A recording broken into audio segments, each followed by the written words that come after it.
Hey everybody, it's Pastor Ty here on Tuesday, December 9th. We are coming in for a sermon recap from Sunday, December 7th, where we covered the end of Mark chapter 15.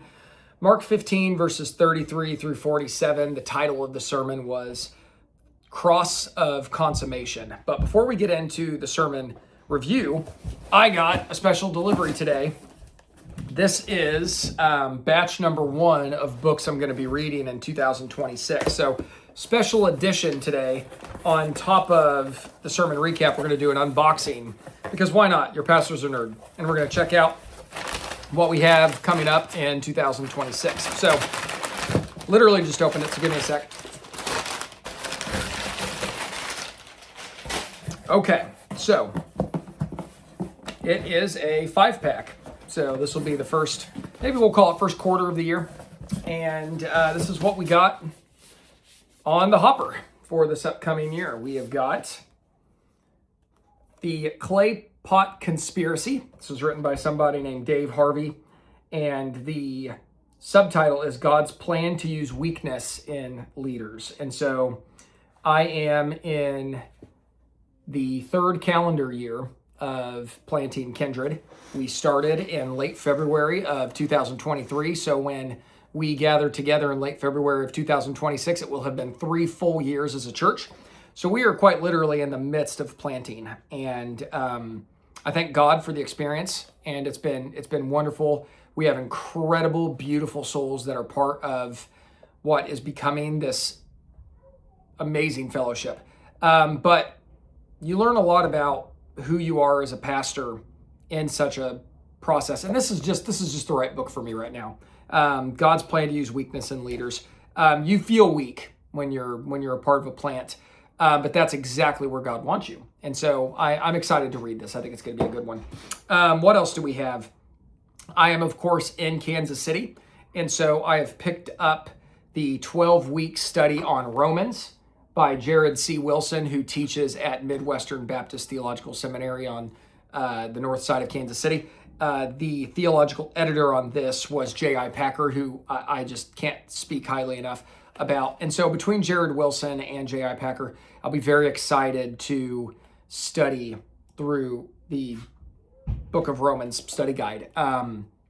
Most specifically because I'm a part of a Bible study group that meets on Thursdays that's going through Romans, and so this will be an excellent resource for me as I go through that. So that will be on the weekly rotation for sure. The next book, and this is going to be one of the first ones that's more scholarly and less practical, but this is called Canon Revisited. This is by Michael J. Kruger. And the subtitle is Establishing the Origins and Authority of the New Testament Books. So this is looking at the formation of the New Testament as it came to be. And so I'm very excited about this book as well. The next two, I'm very excited for these. This one is called Things Unseen. It is, the subtitle is A Systematic Introduction to the Christian Faith and Reformed Theology. The foreword is written by Sinclair Ferguson. The introduction is written by Timothy Keller. Whether or not you call yourself a Reformed Christian doesn't matter. Reformed theology dominates the pastoral and theological space in Protestant Christianity. So whether you identify your theology as Reformed or not, it doesn't matter. It's so many great scholars come out of the Reformed tradition. You're doing yourself a disservice if you don't study it, because it's robust and it's deep. And I mean, gosh, look at these names. R.C. Sproul and Michael Horton endorsed this work. And so these are titans in 20th and 21st century Christian theological spaces. So I'm excited to read Things Unseen. And then last but not least, this is one I am particularly excited to read. This is Expository Exaltation, Christian Preaching as Worship, written by the person who probably puts this on display best, John Piper. I think you can make the argument between him and a couple other people as those who it is most evident they're worshiping as they preach. John Piper's at the top of that list of when you're hearing him preach, you are experiencing worship or someone worshiping. So Expository Exaltation. This is a book that will continue to help me refine the craft of the event called the sermon. And so, yeah, expository exaltation, things unseen, canon revisited, the Romans 12-week study, and the clay pot conspiracy. That's going to be my Q1 reading rotation. So not the densest, thickest batch I have pulled up in recent memory, but widespread in its topics, and a lot of things that I need for this season of life, and also for the betterment of the church and the local community. So that's where I'm going to live in Q1 of 2026.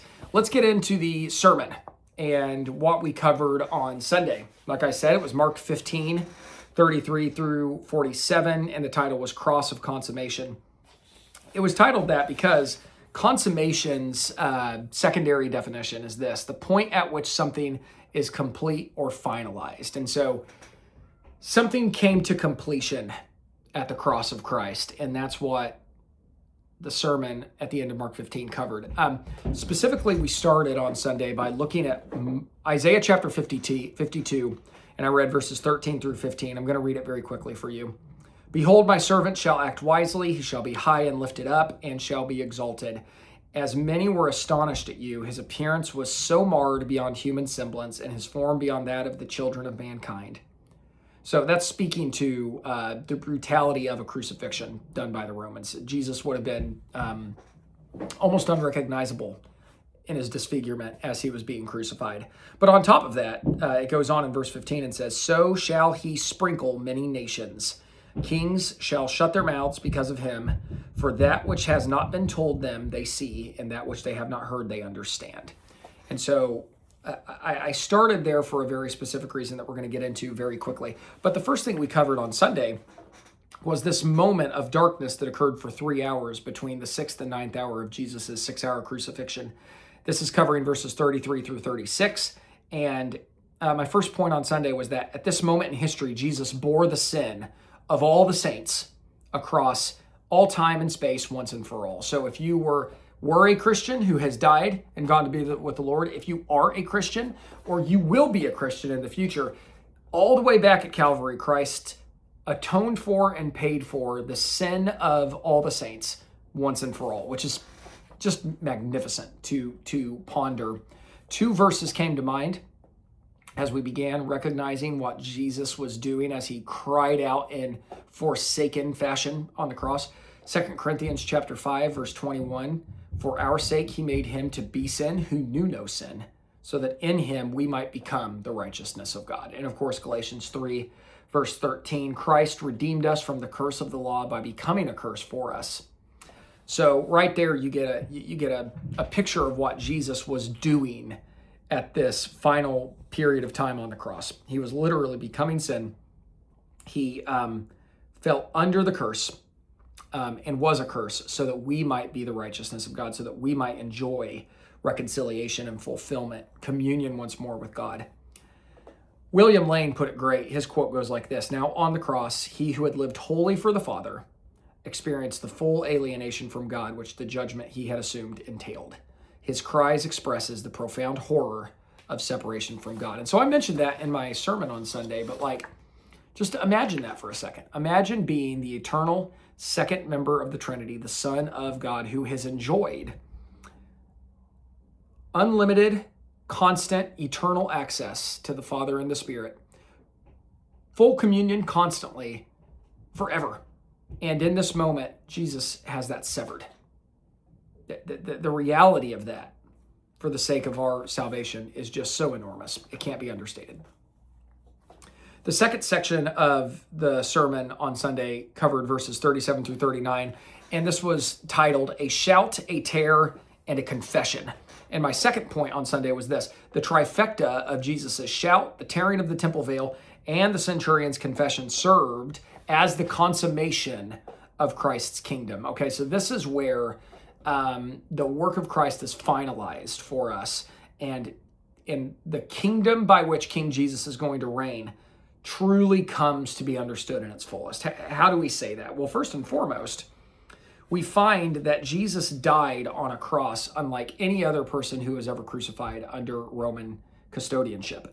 Jesus shouted loudly, a loud cry, we're told, from the cross. This was surely a victorious cry. And it would have been so unusual that we have to ponder it for a moment. Why was it unusual? Well, because the common way you died on a cross was from asphyxiation.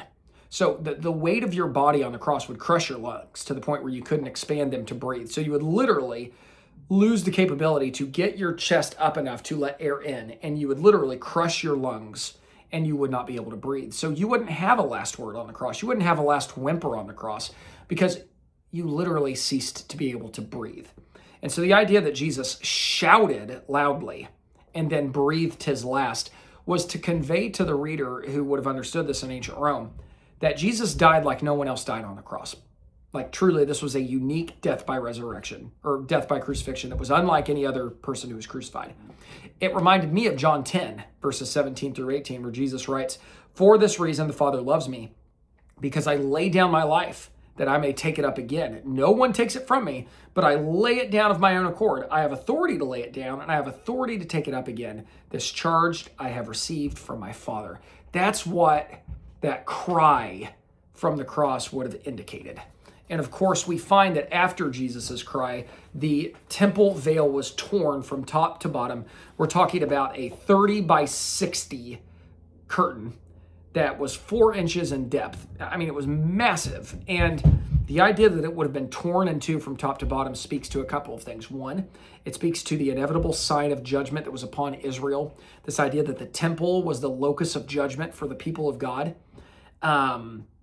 Raymond Brown wrote the following quote, "The general function of such a veil would be to shut the holy place off from the profane, and rending the veil would mean destroying the special character or holiness that made the place a sanctuary." And so what's happening in this moment is twofold. One, the judgment upon Israel is absolute in the sense that the temple can now cease to function as it's always functioned. This is giving off heavy reminders of Ezekiel 10, where God's Shekinah glory leaves the temple prior to Babylon destroying Jerusalem the first time over.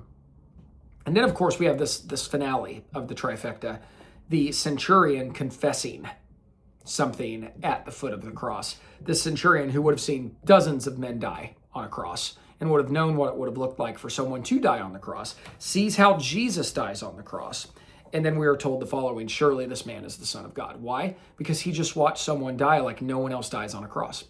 And so you find that the centurion's confession catches up to the rest of Mark's gospel. If you recall, Mark 1, chapter 1, the gospel writer declares Jesus the Son of God at the very beginning of the gospel. So the readers already understood this.